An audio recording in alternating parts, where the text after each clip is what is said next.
Hey guys, CaptainShack here, and welcome to TG10, Top 10 Reasons to be Excited for XCOM, Enemy Within.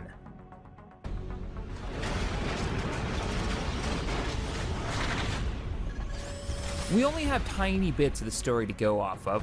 What we know is there's a new enemy setting up sleeper cells from the trailer, and we can see what we can only assume is this new organization trying to assault the XCOM home base from the inside.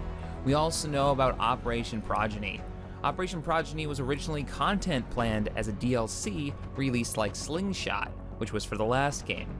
But it's been tweaked to fit the expansion's new narrative elements. Like Slingshot, Operation Progeny will have a side plot consisting of 3 new council member missions. Operation Prodigy will narratively revolve around a woman named Annetta who possesses mysterious powers, which have attracted the attention of all 3 of the Enemy Within's factions. After completing the second mission, Annetta has the potential to join XCOM as a high-ranking psionic soldier.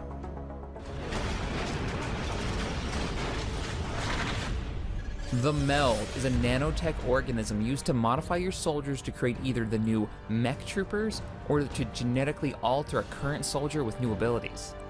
This is a new valuable resource, and it's found in all types of missions of Enemy Unknown. From abductions to crashed UFOs, one canister per map will be fairly easy to reach, it'll be near your deployment zone, but the other will be fairly, well, hidden somewhere in the map. These canisters have a self-destruct timer that starts as soon as the mission starts, based on turns. The player is unaware of the timer until the canister is found. The best part about the new resource is how it shakes up the current way of playing. Right now, it's most beneficial to take it slow.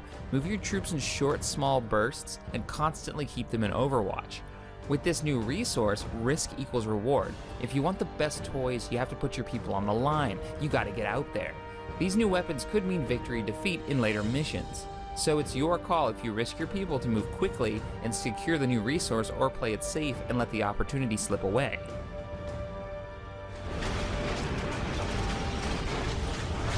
Alien autopsies will now reveal genetic modifications for your soldiers, called Gmods.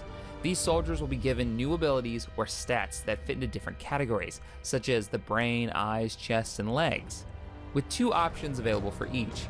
They also get unique variations to their armor types, like sleeveless armor designs and special deco options, making them look special and distinctive on the battlefield. An example would be depth perception boost to your favorite sniper. Now he gets a +5 to aim and a +5 critical hit chance with any height advantage. Add in boosted muscle fiber, and that same sniper can now jump in high locations in a single bound that would normally take a ladder or a pipe to climb up to. This is just one example of the new system's customization, and it looks really cool. A new way to put in resources to your soldiers, and a new reason to hate losing them. With the Cybernetics Lab, mech troopers can be created from any soldier class, maintaining their rank but losing all their abilities they previously had. Mech troopers will gain an inherited ability based on their previous class. Rookies can't become mech troopers, so there's no ability there. Mech troopers replace their arms and legs with cybernetic implants, and even receive a very monotone voice. Now the mech trooper gains immunity to fire and poison, but they're still human enough to be affected by psionic abilities, including mind control. Mech troopers will utilize a mechanized exoskeleton cybersuit, aka the mech suit, which can be damaged and requires repairs. Mechs don't use cover and can be armed with a minigun, a railgun, and a particle cannon. A friggin' minigun. Mech suits can be upgraded through 3 tiers. Each option adds different tactical subsystem. So at mech level 1, the Warden, you can choose between a flamethrower or a kinetic strike module. We all know what a flamethrower does, but the kinetic strike module is a rocket-assisted punching fist that knocks enemies back 2 tiles and can throw them into vehicles, which will then explode. So your mech troopers will still gain experience and rank, and they'll unlock new abilities through separate trees, so you can customize your mech trooper. Mech suits will also have deco armor options and different paint patterns, so you can, pimp their rides with flames and spirals and tiger stripes and stuff. The XCOM project isn't the only one to get upgrades. New alien threats are being added to Enemy Within: the Mechtoid and the Seeker. The Mechtoid is a sectoid in a mech suit. These guys are going to be a major threat in the field as they're well armored and can fire twice in a turn if they don't move. Defeating one will give 2 separate corpses. You get the sectoid, the mech core, and a small amount of the meld resource. The Seeker is a flying squid-like robot unit capable of cloaking themselves for a limited time. The Seeker utilizes a brand new AI that focuses on hit-and-run style attacks. Seekers will appear in pairs and when initially spotted, and are more likely to run and hide, only to reappear after your squad has engaged other enemy units. Despite being triggered in pairs, Seekers largely act individually, so they'll strike in different turns from different directions, and have a preference for attacking isolated units, like your sniper you want to keep out in the back. Seekers will start being encountered fairly early in the game as well, so these aren't late enemy units.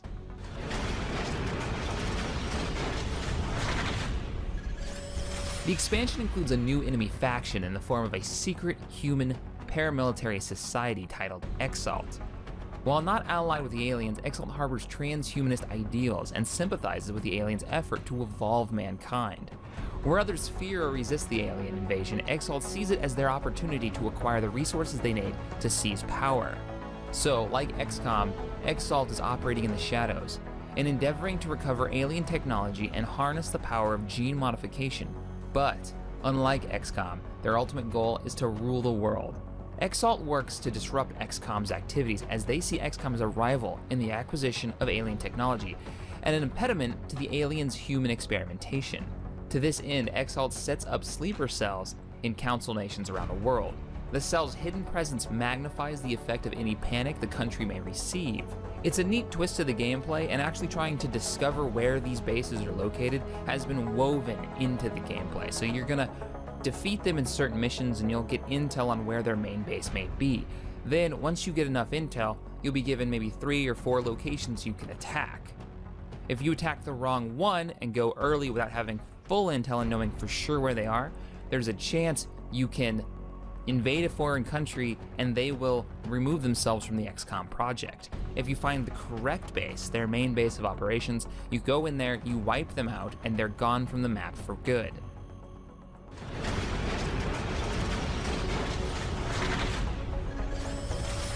Classes have had some minor and major changes to help bring the game to a better balance, bringing some of the over-the-top abilities down and giving some much-needed buffs to some of the weaker ones.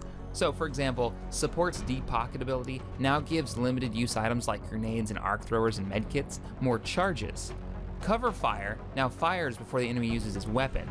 They've reduced the Heavy's heat ammo down to 50% against robots, and Snapshot for snipers, the aim penalty has been lessened to -10 instead of -20, making it a bit more useful.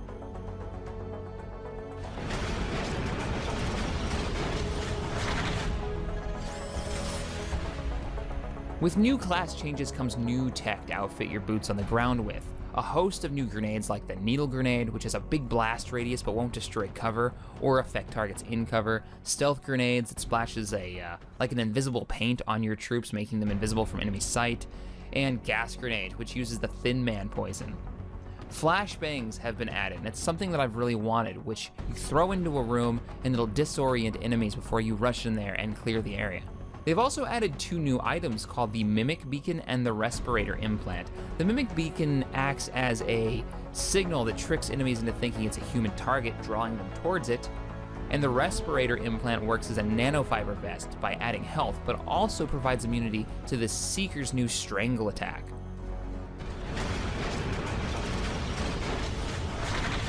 There have been 47 new maps added to the game.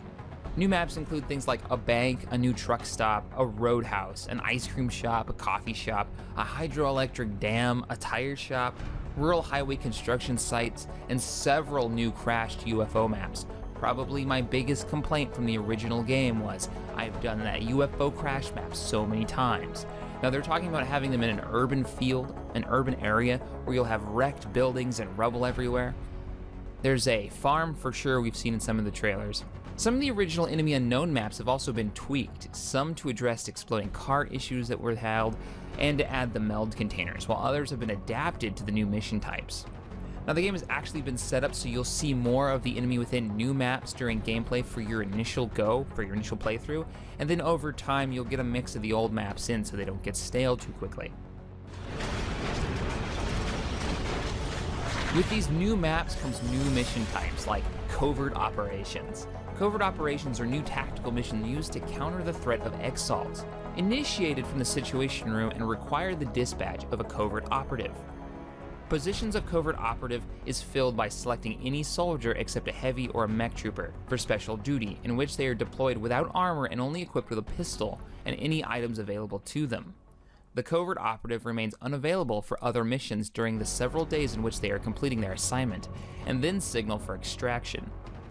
Without immediate extraction, the covert operative will be lost, and it is this recovery that triggers one of the two new mission types: covert data recovery and covert extraction. Data recovery requires that the defense of an encoder and a transmitter against a large horde of aggressive X-Salt agents in a King of the Hill type scenario. Covert extraction requires the covert operative to hack two specific X-Salt comm arrays, then safely reach the extraction zone. This mission does not actually require the complete elimination of the enemy to succeed, so you just knock out your objective and run like hell. So for each mission, the player will send his regular squad, which they will control as usual, and you'll control the covert operative, who will be located somewhere else on the map. X-Salt soldiers will utilize a new squad AI and are proficient in combine arms tactics. So that means they're going to use med packs, they're going to deploy smoke grenades if their troops are out of cover, they're going to have snipers seeking higher ground, their units will use grenades and rockets to hit your clustered troops. It's going to be a lot of fun to see the new tactics and new enemies. Alright guys, that wraps up my top 10, and the biggest thing that I'm excited for is the new mission types. It sounds really cool how they're interwoven these guys into the missions. I'm actually really looking forward to this game. It's probably one of the longest TG10s I've ever done. Well, I hope you enjoyed this TG10. Hit that thumbs up button, subscribe here to TGN for more gaming goodness, and I will see you guys next time.